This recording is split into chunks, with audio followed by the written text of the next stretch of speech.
इस अनोखी कहानी की शुरुआत होती है एक बहुत ही बड़े फंक्शन को दिखाते हुए, जहां पर बहुत सारे बड़े बड़े वैज्ञानिक और सेलिब्रिटीज आए थे। अब हमें उन्हीं में से सेथ नाम के एक रिसर्चर को दिखाया जा रहा था। सेथ तो यहाँ पर पार्टी एंजॉय करना छोड़कर वेरोनिका नाम की एक न्यूज रिपोर्टर के साथ बात करता रहता है। वेरोनिका तो एक प्राइवेट कंपनी के लिए जर्नलिस्ट का काम किया करती थी। सेथ वेरोनिका को अपनी एक अजीब तरीके के एक्सपेरिमेंट के बारे में बता रहा था जो कि उसके वेयर हाउस में मौजूद है। वेरोनिका को अच्छा कंटेंट मिल जाए इसीलिए सेथ उसे अपने वेयर हाउस में चलने के लिए कह रहा था। हालांकि शुरुआत में वेरोनिका सेथ के साथ जाने से मना कर देती है, लेकिन सेथ के बार बार इंसिस्ट करने की वजह से वेरोनिका लास्ट में मान ही जाती है। वेरोनिका सेथ के साथ कार में बैठकर निकल पड़ी थी उसके वेयर हाउस में जाकर वो एक्सपेरिमेंट देखने के लिए। वेरोनिका को भी इतने दिनों से कोई अच्छा कंटेंट मिला नहीं था, इसीलिए उसे एक होप थी कि सेथ उसे कुछ अच्छा दिखाएगा। अब सेथ के वेयर हाउस में पहुंचने के बाद वेरोनिका देखती है कि चारों तरफ बहुत सारी मशीन्स रखी गई हैं और उस जगह पर तो दो बड़े बड़े चेम्बर्स भी मौजूद थे। सेथ वेरोनिका को बताता है कि ये कोई नॉर्मल चेम्बर्स नहीं है, बल्कि अगर एक चेम्बर में किसी चीज को डाला जाए तब वो टेलीपोर्ट होकर दूसरे चेम्बर में चली जाती थी, इसीलिए ये एक टेलीपोर्टेशन मशीन की तरह काम करती है। यहाँ से तो वेरोनिका सेथ की बातों को मजाक में लेने लगी थी, क्योंकि उसे भरोसा ही नहीं होता कि कोई इंसान अभी टेलीपोर्टेशन मशीन तैयार कर सकता है, क्योंकि ये वो समय था जहाँ पर इंसान टेक्नोलॉजी के मामले में जस्ट आगे बढ़ना ही स्टार्ट हुए थे। लेकिन सेथ यहाँ पर वेरोनिका को सारी की सारी चीजें दिखा रहा था। सेथ ने तो इन टेलीपोर्टेशन चेम्बर्स को कंट्रोल करने के लिए एक सुपर कंप्यूटर भी बनाया होता है जो सिर्फ और सिर्फ सेथ की आवाज डिटेक्ट करके ही एक्टिवेट होता था, यानी कि कोई भी सेथ की परमिशन के बिना उसकी मशीन यूज ही नहीं कर सकता। अब वेरोनिका को विश्वास दिलाने के लिए कि उसकी मशीन सच में काम करती है, सेथ वेरोनिका का एक छोटा सा कपड़ा ले लेता है, जिससे कि उसने तुरंत ही एक चेम्बर के अंदर डाल दिया और उसे बंद कर दिया। अपने सुपर कंप्यूटर में आके सेथ ने सारे कमांड दिए और फिर टेलीपोर्टेशन मशीन को एक्टिवेट कर दिया। चौंका देने वाली बात ये होती है कि सच में वो कपड़ा जो एक चेम्बर में रखा गया था वो थोड़ी देर के अंदर ही अंदर दूसरे चेम्बर में टेलीपोर्ट हो जाता है। वेरोनिका एक टाइम पर तो ये सारी चीजें देखकर शॉक हो गई थी, क्योंकि ये एक्सपेरिमेंट जितना ज्यादा कूल दिख रहा था उससे भी ज्यादा खतरनाक है। सेथ के ज्यादा इंसिस्ट करने पर वेरोनिका तो अब उसका इंटरव्यू लेने लगी थी, लेकिन साथ ही साथ वेरोनिका उसकी बातों को रिकॉर्ड भी कर रही होती है। सेथ लगातार इंटरव्यू तो देते जा रहा था, लेकिन बाद में उसे पता चला कि वेरोनिका उसे रिकॉर्ड कर रही है। तब सेथ बताता है कि तुम ये सारी बातें अभी दुनिया के सामने मत लेकर आओ, क्योंकि मेरा एक्सपेरिमेंट अभी तक रेडी नहीं हुआ है। लेकिन वेरोनिका तो ये बात बिल्कुल भी नहीं मानती। वो सेथ के साथ की गई इंटरव्यू की सारी रिकॉर्डिंग लेकर वहां से चली जाती है। अब भला सेथ वेरोनिका के साथ जबरदस्ती तो कर नहीं सकता था ना, इसीलिए वो वेट करता है सही मोमेंट आने का। अगले दिन वेरोनिका अपने कंपनी में आकर बॉस को वो सारी चीजें बताती है जो सेथ ने एक्सपेरिमेंट किया था। सारी ऑडियोज अच्छे से सुनने के बाद भी वेरोनिका का बॉस उसकी बातों पर भरोसा ही नहीं करता, क्योंकि टेलीपोर्टेशन मशीन बनाना किसी एरे गहरे इंसान की बस की बात नहीं है। इसीलिए अब वेरोनिका का बॉस उसे कुछ अच्छा लेकर आने के लिए कहता है। अब वेरोनिका की कंपनी में सेथ उससे मिलने आ चुका था, जो कह रहा था कि क्या हम थोड़ी देर के लिए बात कर सकते हैं। इसीलिए अब सेथ और वेरोनिका लंच करने के लिए कैंटीन में चले गए थे। यहाँ पर सेथ कहता है कि मुझे पता है कि तुम्हें एक बहुत ही अच्छे कंटेंट की जरूरत है, लेकिन अभी मेरा एक्सपेरिमेंट पूरी तरीके से सक्सेसफुल नहीं हुआ है। मैंने अपने टेलीपोर्टेशन चैम्बर्स में सिर्फ नॉन लिविंग थिंग्स को ही टेलीपोर्ट किया, लेकिन अभी तक कोई भी जीव जंतु या फिर लिविंग थिंग के ऊपर एक्सपेरिमेंट करना स्टार्ट नहीं किया है मैंने। और मैं चाहता हूँ कि जब तक ये एक्सपेरिमेंट पूरा सक्सेसफुल ना हो जाए तब तक तुम मेरे एक्सपेरिमेंट के बारे में इंफॉर्मेशन गैदर करती रहो, और अगर जब भी मुझे अपना रिजल्ट्स मिल गए तब तुम ये सारी इंफॉर्मेशन फुटेजेस लेकर उन्हें एक डॉक्यूमेंट्री बनाकर पब्लिश कर सकती हो, जिसमें कि मेरा भी फायदा है और तुम्हारा भी। तुम्हें एक अच्छा कंटेंट मिल जाएगा और मैं बहुत ही ज्यादा पॉपुलर हो जाऊंगा। बातें पूरी तरीके से समझने के बाद वेरोनिका रेडी हो जाती है सेथ के साथ काम करने के लिए। सेथ और वेरोनिका उसके वेयर हाउस में आ चुके थे अपना एक्सपेरिमेंट सक्सेसफुल कराने के लिए। वेरोनिका सेथ के हर एक एक्सपेरिमेंट के मूवमेंट को रिकॉर्ड कर रही होती है। सेथ ने डिसाइड किया था कि वो लिविंग थिंग्स के ऊपर अपना एक्सपेरिमेंट करना स्टार्ट कर देगा। इसीलिए अब उसने टेलीपोर्टेशन चैम्बर के अंदर एक चिंपैंजी को रख दिया। सुपर कंप्यूटर्स की मदद से जब उसने चैम्बर को एक्टिवेट किया तब वो चिंपैंजी एक चैम्बर से दूसरे चैम्बर में टेलीपोर्ट तो हो जाता है, लेकिन दूसरे चैम्बर में आते ही वो पूरी तरीके से मारा जा चुका था। यानी कि सेथ की मशीन लिविंग थिंग्स को टेलीपोर्ट करने के लिए अभी तक रेडी नहीं हुई है। सेथ इस बात से थोड़ा सा टेंशन में आकर एक जगह पर बैठ जाता है। वेरोनिका भी सेथ के साथ ही मौजूद थी। वेरोनिका सेथ को बार बार समझा रही थी कि तुम एंड में कोई ना कोई सॉल्यूशन तो निकाल ही लोगे, तुम्हें बस अपने एक्सपेरिमेंट पर फोकस करना होगा। वेरोनिका और सेथ दोनों इसी तरीके से एक दूसरे के साथ एक्सपेरिमेंट को सक्सेसफुल बनाने में लग गए थे। वेरोनिका और सेथ ने अपना कई सारा समय एक साथ गुजारा, इसीलिए देखते ही देखते दोनों एक दूसरे को पसंद भी करने लग जाते हैं। दोनों काफी ज्यादा करीब आ गए थे, पर एक दिन अचानक सेथ को कुछ आइडिया आता है। वो तुरंत ही अपने सुपर कंप्यूटर के पास चला गया और उसके अंदर कुछ चेंजेस करने लगा। उसे समझ आ चुका था कि जब भी वो कोई लिविंग थिंग्स को टेलीपोर्ट करेगा उसे सबसे पहले स्कैन करना होगा और फिर सुपर कंप्यूटर को बताना होगा कि इसके डीएनए के डिटेल्स क्या हैं, जिससे कि सुपर कंप्यूटर लिविंग थिंग्स के मॉलिक्यूल को एकदम छोटा करके जो कि डीएनए लेवल का होने वाला था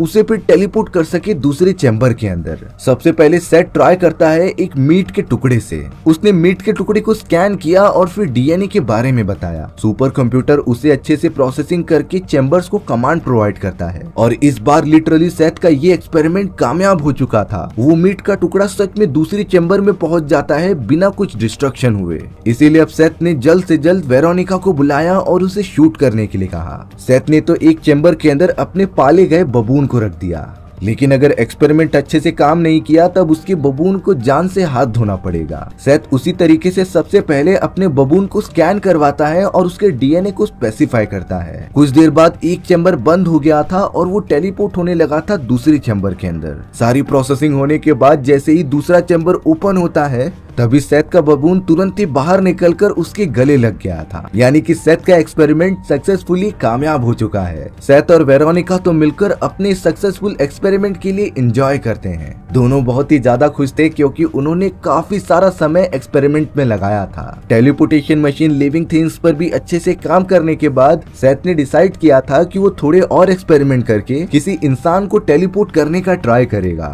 अब अचानक वेरोनिका को पता चलता है कि उसके बॉस ने एक मैगजीन छापी है जिसके अंदर सेथ के सारे एक्सपेरिमेंट्स के बारे में लिखा गया था। वेरोनिका तो जल्द से जल्द अपने बॉस से जाकर ये सारी बातें पूछने लगी थी। दरअसल बात ये होती है कि वेरोनिका के बॉस को सेथ के एक्सपेरिमेंट पर पहले से ही भरोसा था, लेकिन वेरोनिका उसका क्रेडिट ना ले ले इसीलिए उसके बॉस ने पहले ना कर दिया होता है। क्योंकि वेरोनिका और उसके बॉस का पहले कुछ रिलेशन था, लेकिन किसी अनजान तरीकों से वो दोनों अलग हो गए और अब उसका बॉस वेरोनिका को मजा चखाना चाहता है, इसीलिए उसने सेथ के सारे एक्सपेरिमेंट्स को मैगजीन में डालकर अपने नाम करवा लिया होता है। हालांकि वेरोनिका अपने बॉस को बहुत ज्यादा मनाने की कोशिश कर रही थी कि ये एक्सपेरिमेंट सेथ का है और जब उसे ये बात पता चलेगी तब वो डायरेक्टली मुझ पर शक करेगा कि मैंने ये सारी इन्फॉर्मेशन तुम्हें दी। होता भी कुछ ऐसा ही है। सेथ को जब पता चला कि उसके सारे एक्सपेरिमेंट अब पब्लिश हो चुके हैं जो उसके नाम से है ही नहीं, तब वो पूरी तरीके से आउट ऑफ कंट्रोल हो जाता है। उसे सच में लगने लगा था कि वेरोनिका ने ही उसे धोखा दिया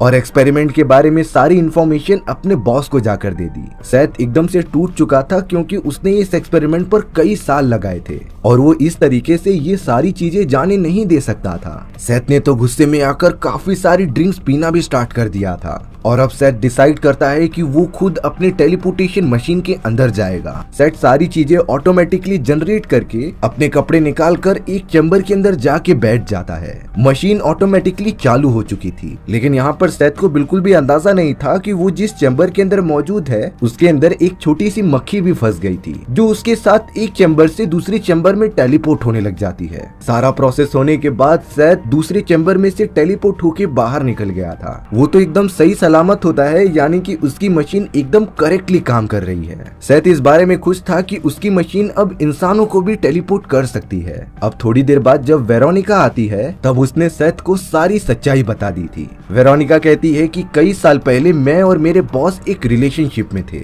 लेकिन जब मुझे पता चला कि वो पहले से मैरिड है तब मैंने खुद ही उसे छोड़ दिया। लेकिन अब वेरोनिका कह रही थी कि मैं अपने बॉस से नहीं तुमसे प्यार करती हूँ, जिसकी वजह से सेथ समझ चुका था कि इसमें वेरोनिका की कुछ गलती नहीं। दरअसल ये सारा किया धरा तो उसके बॉस का है। वो बॉस तो वेरोनिका को फंसाने के लिए ये सारी चीजें कर रहा था। सेथ भी सारी चीजें भुलाकर वेरोनिका को माफ कर देता है और अब वो दोनों एक अच्छी रिलेशनशिप के अंदर मौजूद थे। अब वेरोनिका के साथ सोते समय सेथ के आसपास काफी मक्खियां मंडराने लगी थी, पर सेथ अचानक अपने माइंड के पावर यूज करके उन मक्खियों को अपने आप ही पकड़ लेता है। ये देखकर सेथ पूरी तरीके से चौंक गया था कि आखिर उसने ऐसा कैसे किया, पर इस बारे में ज्यादा सोचे बिना वो गहरी नींद में सो गया था। सुबह होने पर वेरोनिका ने देखा कि सेथ के बिहेवियर में चेंजेस आ चुके हैं। वो पहले से काफी ज्यादा ताकतवर और मस्कुलर हो चुका था। सेथ तो अपने दोनों हाथों पर बड़ी आसानी से पुशअप्स मार ले रहा होता है। साथ ही साथ सेथ को अपनी बॉडी में अजीब तरीके की चेंजेस और पावर्स महसूस हो रही थी। अब थोड़ी देर में फ्रेश होकर सेथ और वेरोनिका एक कैफे में आ जाते हैं। यहाँ पर सेथ को अपनी कॉफी में ज्यादा चीनी बिल्कुल भी पसंद नहीं थी, लेकिन आज वो पता नहीं क्यों अपने कॉफी के अंदर भर भर के चीनी डाल रहा होता है। वेरोनिका अचानक सेथ के इस चेंज बिहेवियर को देखकर काफी शॉक्ड हो गई थी। वो पूछ रही होती है कि तुम ठीक हो कि नहीं। सेथ ने जवाब दिया कि मैं तो एकदम अच्छा फील कर रहा हूँ। अब यहाँ घर आने के बाद सेथ और वेरोनिका एक दूसरे से काफी ज्यादा प्यार कर रहे थे। तभी वेरोनिका की नजर सेथ की बॉडी पर मौजूद बड़े बड़े बालों पर जाती है। ये वही जगह था जहाँ पर सेथ को कुछ समय पहले घाव लगा होता है, पर अब उस जगह पर तो मोटे और बड़े बाल उग चुके होते हैं। वेरोनिका ने सेथ को इस बारे में बताया, लेकिन सेथ कहता है कि ये कोई बड़ी बात नहीं है, मैं इसे बाद में काट लूंगा। लेकिन वेरोनिका तुरंत ही कैंची लेकर आती है और सेथ के बॉडी पर मौजूद उन बालों को काटने लग जाती है। वेरोनिका को नहीं समझ में आ रहा था कि आखिर ये बाल इतने मोटे क्यों हैं, जिन्हें की कैंची से भी काटने में प्रॉब्लम हो रही थी। पता नहीं क्यों कुछ दिनों से सेथ को अपने बॉडी के अंदर अजीब तरीके की पावर्स फील होने लग जाती हैं। उसने वेरोनिका को बताया कि जब से मैं टेलीपोर्टेशन मशीन के अंदर जाके टेलीपोर्ट हुआ हूँ, तब से ही मुझ में ये सारी चेंजेस देखने मिल रहे हैं। इसीलिए अब सेथ वेरोनिका को भी फोर्स करने लगा था कि वो मशीन में एक बार जाकर देखे।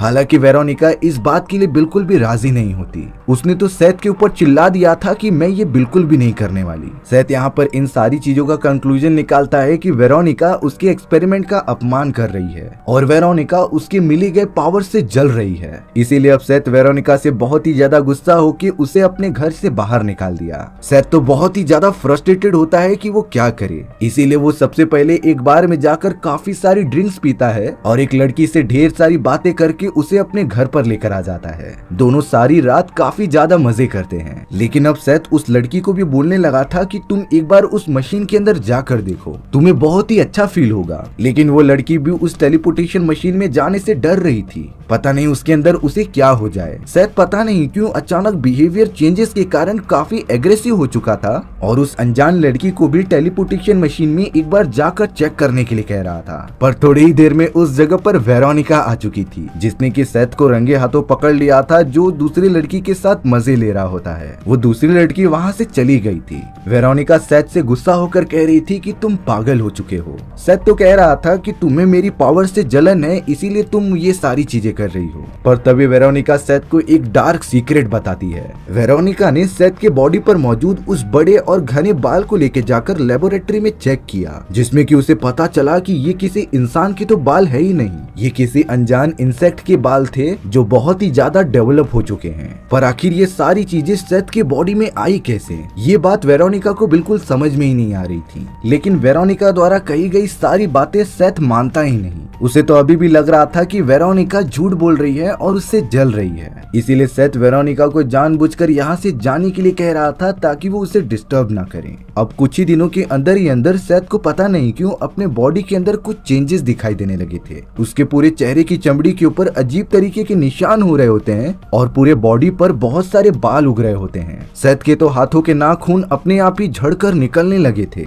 सेथ सच में कुछ समझ ही नहीं पा रहा था कि उसके साथ हो क्या रहा है, आखिर उसे कौन सी बीमारी हो गई। तब जाकर सेथ को आइडिया आता है कि ये सारी चीजें तभी से स्टार्ट हुई हैं जब वो टेलीपोर्टेशन मशीन के अंदर गया था। इसीलिए अब सेथ अपने सुपर कंप्यूटर के पास जाकर वो सारे डेटा चेक करने लग जाता है कि जब वो मशीन के अंदर गया था तो क्या रिपोर्ट थी और जब वो बाहर निकला तो क्या चेंजेस हुई। बहुत ज्यादा रिसर्च करने के बाद तब जाकर सेथ को रियलाइज होता है कि जब वो पहली बार टेलीपोर्टेशन मशीन के अंदर गया था तब उसके चैम्बर में गलती से एक मक्खी भी आ गई थी और ये टेलीपोर्टेशन मशीन मॉलिक्यूल लेवल पर काम करती थी, जो डीएनए लेवल पर इंसानों को माइन्यूट करके दूसरी जगह टेलीपोर्ट करती। लेकिन इसी प्रोसेस के दौरान जब सेथ और उस मक्खी के डीएनए मॉलिक्यूलर लेवल पर डिस्ट्रीब्यूट किए गए तब वो ट्रांसफर होते समय एक दूसरे में कंबाइन हो गए। यानी कि अब सेथ के बॉडी में जो भी चेंजेस हो रही हैं वो मक्खी के डीएनए की वजह से हैं, जिसका बहुत ही बुरा असर सेथ के बॉडी पर लगातार पड़ता ही जा रहा था। सेथ को ये बात पूरी तरीके से पता चल चुकी थी, लेकिन उसने कई दिनों तक वेरोनिका को इन सारी चीजों के बारे में बताया ही नहीं। पर एक दिन जब वेरोनिका अपने रिपोर्ट्स के लिए काम कर रही थी, तभी उसे सेथ का एक कॉल आता है जो कह रहा था कि तुम प्लीज जल्द से जल्द मेरे वेयर हाउस में आ जाओ। वेरोनिका को लग रहा था कि जरूर सेथ को कुछ मदद की जरूरत होगी, इसीलिए मैं जाकर देख लेती हूँ। वो जैसे ही सेथ के वेयर हाउस में पहुंची, तभी वेरोनिका देखती है कि सेथ का पूरी बॉडी एकदम अजीब तरीके की बन गई है। उसकी पूरी चमड़ी एकदम से गलने लगी थी, जिससे कि वो कोई 100 साल का बूढ़ा आदमी लग रहा होता है। वेरोनिका पूरी तरीके से चौंक चुकी थी सेथ का ये हालत देखकर। सेथ यहाँ वेरोनिका को सारी बातें बताता है कि कैसे वो टेलीपोर्ट हुआ, लेकिन गलती से मक्खी के डीएनए उसके बॉडी में चले गए और अब डीएनए मर्ज होने के कारण वो भी मक्खियों की तरह कन्वर्ट होने लगा है। सेथ की ये हालत देखकर वेरोनिका को बहुत ही ज्यादा तरस आ रहा था, इसीलिए वो अपने बॉस के पास चली गई थी मदद मांगने के लिए कि वो सेथ को किसी भी हालत में ठीक कर दे। हालांकि वेरोनिका के बॉस को इन सारी चीजों से कोई लेना देना नहीं था, लेकिन फिर भी वो वेरोनिका की मदद करने के लिए हाँ कर देता है, क्योंकि अब उसे किसी भी हालत में वेरोनिका का दिल जीतकर उसे अपने क्लोज लाना था। वेरोनिका इस बात से थोड़ा सा खुश हो गई थी। अब जब वो फिर से सेथ के वेयर हाउस में उसे देखने जाती है, तब सेथ के बॉडी में और भी ज्यादा अजीब तरीके के चेंजेस हो चुके थे। सेथ के अंदर मक्खियों जैसी बहुत सारी एबिलिटीज आ चुकी होती हैं। वो तो बिना किसी सहारे के दीवारों और छतों के ऊपर चढ़ जा रहा था, जैसे कि उसके हाथ एकदम मकड़ी मानव जैसे बन चुके हों। साथ ही साथ सेथ की पूरी चमड़ी अजीब तरीके की उबड़ खाबड़ तरीके से बनती जा रही थी। वेरोनिका ने सेथ के कंडीशन की सारी वीडियो रिकॉर्डिंग करना स्टार्ट कर दिया था, जिससे कि वो अपने बॉस को दिखाती है। वेरोनिका का बॉस भी पूरी तरीके से शॉक हो गया था कि ये क्या हो रहा है उसके साथ, पर वेरोनिका के बॉस ने उससे साफ साफ कह दिया था कि वो सेथ को देखने कभी जाएगा नहीं, क्योंकि वो बहुत ही ज्यादा डरावना लग रहा है। वेरोनिका जितनी हो सके उतनी इंफॉर्मेशन अपने पास कलेक्ट करती जा रही थी। अब यहाँ से जिसकी हालत बहुत ही ज्यादा खराब हो चुकी होती है, वो लगातार अपने सुपर कंप्यूटर में सर्च कर रहा होता है कि आखिर वो वापस नॉर्मल कैसे हो। कई घंटों तक लगातार रिसर्च करने के बाद आखिरकार सेथ को एक सोल्यूशन मिल ही गया। सेथ को पता चला कि अगर भले ही उसका डीएनए किसी मक्खी के साथ कंबाइन होकर मर्ज हो गया है और अगर उसे वापस नॉर्मल होना है, तो सेथ को टेलीपोर्टेशन मशीन के अंदर अपने साथ किसी हेल्थी इंसान को लेकर जाना पड़ेगा, जिससे कि दोनों के डीएनए एक साथ कंबाइन होकर सेथ के ठीक होने के चांसेस 90% हो जाएंगे। सेथ तो अब लगातार इसी एक सॉल्यूशन के ऊपर काम करने की कोशिश करने लगता है। अब वेरोनिका जब कुछ दिनों बाद वापस वेयर हाउस में आती है, तब उसने देखा कि सेथ की हालत पहले से काफी ज्यादा खराब हो चुकी है। उसकी बॉडी तो पूरी तरीके से मक्खी में कन्वर्ट होने लगी थी, जो देखने में काफी ज्यादा भयानक लग रही होती है। वेरोनिका ये सारी चीजें देखकर बहुत ही ज्यादा रोने लगी थी, क्योंकि वेरोनिका सेथ को ठीक करके बताना चाहती थी कि वो उसके बच्चे की माँ बनने वाली है। पर अब सेथ की ये हालत देखकर वो बहुत ही ज्यादा रोते हुए बाहर की तरफ आ जाती है। बाहर वेरोनिका का बॉस भी खड़ा था, जो उसे शांत करा रहा होता है। लेकिन यहाँ वेरोनिका ने बताया कि भले ही मैं सेथ के बच्चे की माँ बनने वाली हूँ, लेकिन मुझे लगता है कि ये बच्चा भी उसकी तरह इंसेक्ट पैदा होगा, इसीलिए मैं जल्द से जल्द अपना एबॉर्शन करा के इस बच्चे को मारना चाहती हूँ, क्योंकि मैं नहीं चाहती कि सेथ जैसे और भी लोग इस दुनिया में आए। इसीलिए अब वेरोनिका का बॉस उसका एबॉर्शन कराने के लिए उसे हॉस्पिटल में लेकर आ जाता है। पर वेरोनिका की ये सारी बातें सेथ ने बड़ी आसानी से सुन ली थी,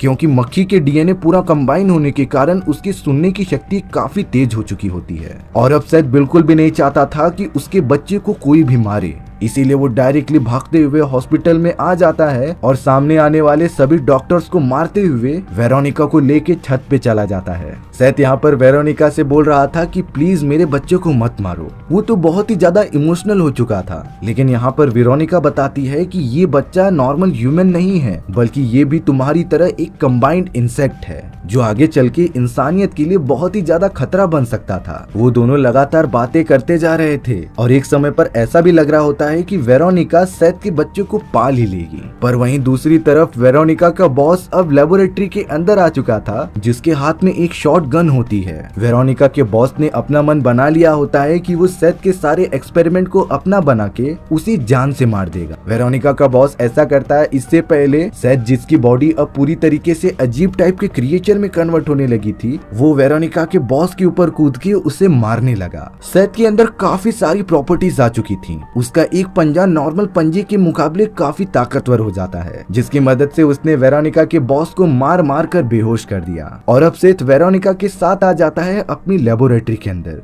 सेथ बता रहा था कि मैं पूरी तरीके से ठीक हो सकता हूँ, लेकिन सिर्फ अब मुझे एक हेल्दी इंसान की जरूरत है जो अगर मेरे साथ टेलीपोर्टेशन मशीन के अंदर जाएगा तब डीएनए कंबाइन होने के कारण वो ठीक हो सकता था। पर अब सेथ तो वेरोनिका को फोर्स करने लगा होता है कि वो मशीन के अंदर जाए। हालांकि वेरोनिका पहले भी तैयार नहीं थी और अब भी तैयार नहीं होती है मशीन के अंदर जाने के लिए, क्योंकि उसे ये बात कंफर्म नहीं थी कि अंदर जाने पे सेथ ठीक होकर लौटेगा ही जरूर। ये भी हो सकता था कि वेरोनिका भी उसी की तरह इंसेक्ट में कन्वर्ट होने लग जाए। सेथ तो अब लगातार वेरोनिका से जबरदस्ती करके उसे टेलीपोर्टेशन मशीन में डालने लगा था, पर वेरोनिका सेथ की बॉडी को थोड़ा सा पुश करने लग जाती है, जिससे कि सेथ का ऊपरी बॉडी स्ट्रक्चर एकदम से गलने लगा होता है। और अब देखते ही देखते सेथ पूरी तरीके से एक इंसेक्ट में कन्वर्ट हो चुका था, जो कॉम्बिनेशन होता है ह्यूमन डीएनए और एक मक्खी के डीएनए का। सेथ का तो दिमाग के ऊपर भी कोई काबू नहीं रहा। वो अब जबरदस्ती वेरोनिका को पकड़ लेता है और उसे फेंक देता है एक चैम्बर के अंदर। सेथ भी जल्द से जल्द उसे बंद करके दूसरी चैम्बर में चला गया था। उसने मशीन को ऑटोमेटिकली एक्टिवेट कर दिया होता है कि जिससे कि उन दोनों के डीएनए कंबाइन हो जाएं। और अगर ये सारी चीजें गलत हो गईं, तब वेरोनिका भी सेथ की तरह ही बन जाएगी। मशीन एक्टिवेट होती इससे पहले वेरोनिका का बॉस होश में आ जाता है। उसने अपनी शॉटगन निकाल के वेरोनिका के पास मौजूद वायर्स को डिस्ट्रॉय कर दिया, जिससे कि वेरोनिका की मशीन अपने आप ही बंद हो जाती है। बॉस ने तुरंत वेरोनिका को सही सलामत बाहर निकाला, पर दुख की बात ये थी कि सेथ का चैम्बर अभी भी चालू होता है, जो अब पूरा प्रोसेस खत्म होने के बाद ही बंद होने वाला था। सेथ जब टेलीपोर्ट होने के बाद बाहर निकलता है तब वो पूरी तरीके से अधमरा हो चुका था। वो तो ठीक से चल भी नहीं पा रहा होता है। सेथ रेंगते हुए वेरोनिका के पास आकर गिड़गिड़ाने लगता है कि वो उसे जान से मार दे, क्योंकि ये सारा किया धरा उसका ही है और वो नहीं चाहता कि उसके जैसे और भी पैदा हों। इसीलिए सेथ ने ये भी कह दिया था कि तुम हमारे बच्चे को जान से मार देना। हालांकि वेरोनिका सेथ से बहुत ज्यादा प्यार करती थी, इसीलिए वो उससे मार ही नहीं पाती, लेकिन बहुत ज्यादा रिक्वेस्ट करने के कारण वेरोनिका को आखिर में जाकर सेथ को मारना ही पड़ता है, क्योंकि इन्हीं सारी चीजों में सेथ की मुक्ति थी। गोली चलाने पर सेथ का पूरा शरीर उड़ जाता है और वो वहीं पर मर चुका था। वेरोनिका को सच में इस बात का बहुत ज्यादा बुरा लगता है, लेकिन सेथ की डेस्टिनी यही थी और हमारी कहानी भी यहीं पर खत्म हो जाती है। सो व्यूअर्स, आपको ये स्टोरी कैसी लगी कमेंट सेक्शन में बताना भूलना मत। और अगर आपको मेरा एक्सप्लेनेशन 1% भी अच्छा लगा होगा ना, तो वीडियो को लाइक एंड चैनल को सब्सक्राइब जरूर कर देना। मिलते हैं इसी तरीके की मजेदार कहानियों में, तब तक के लिए बाय बाय।